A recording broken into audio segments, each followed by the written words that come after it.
Well, when we want to talk about affordable housing, that really comes down to supply. And we're in a national crisis right now in terms of housing availability. We need to be supporting building more places for people to be. When we're looking at Birmingham right now and we're about to be overtaken by Huntsville as the largest city in Alabama, well, the only way to get around that is to start growing our population.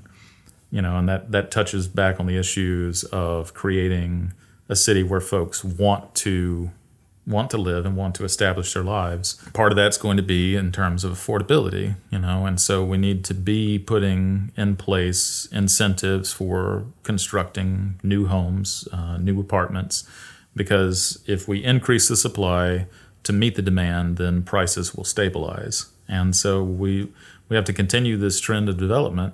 And, there's a lot of folks who are rather NIMBY about the whole thing. Particularly, I've seen some issues in District 3 of folks that say, oh, well, we don't need any more there. Well, it's about building appropriately. We need to have appropriately scaled developments for neighborhoods, but, we need to be looking at how do we increase the available number of units for folks to buy and rent.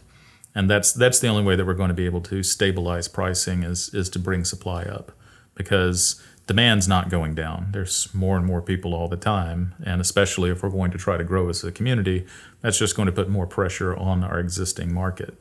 So, we have to be looking at incentives and policies that will support that. In particular, we need to have a focus on what is called transit-oriented development. And transit-oriented development is where you specifically place and design housing developments such that they are complementary to your transit systems, which includes everything from buses, to roads, to your sidewalks, bike lanes, etc. In its most classical form, you'd have a dedicated bus route, and it's like, okay, at the bus stop, you want to have a bit more dense housing close to that because that encourages folks to use that.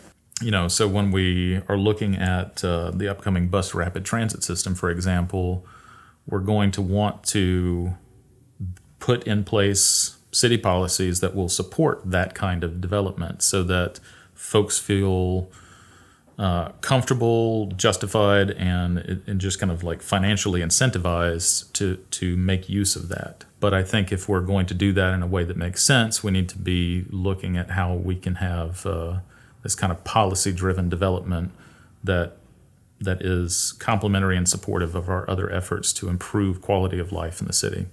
I'm Joseph Casper Baker III. On August 24th, vote for me for Birmingham City Council District 3.